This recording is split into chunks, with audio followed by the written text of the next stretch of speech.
วันใจจงฟังเอาไว้เป็นอนุสรณ์เป็นคำสุดท้ายที่มีความหมายอันแน่นอนมอบให้จอมขวัญจงฟังถ้าหากฟังแล้วจงอย่าน้อยใจจงลืมไปเสียภาพแห่งความหลังลืมหักลืมแค้น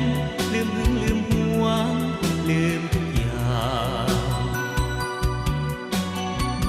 แล้วมาแยกทางปันไปปล่อยทางให้น้องเลือกคนหาใหม่ขอน้องจงซื่นและสุขสมใจจะอยู่ร่วมกันยิ่งนานวันยิ่งจะเบื่อหน่ายของจิตใจเฮาต่างกันจงลืมไปเสียห้องนอนห้องเก่าที่สองคนเฮาว่าเป็นสวรรค์ปิดสากเสียทีเกมฮักเกมนี้จงสิ้นกันทางใดเป็นสวรรค์จงเลือกเอา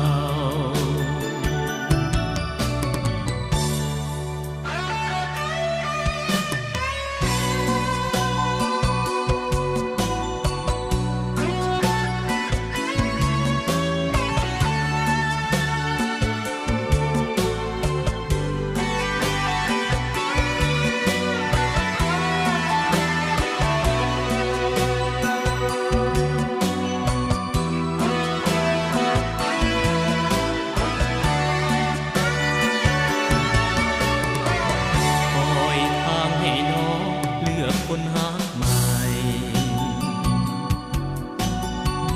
ขอน้องจงซื่นและสุขสมใจจะอยู่ร่วมกันยิ่งนานวันยิ่งจะเบื่อหน่ายของจิตใจเฮาต่างกันไปเสียห้องนอนห้องเก่า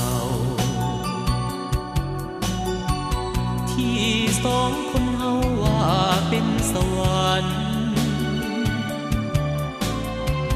ปิดสากเสียทีเกมฮักเกมนี้จงสิ้นกันทางใดเป็นสวรรค์จงเลือกเอา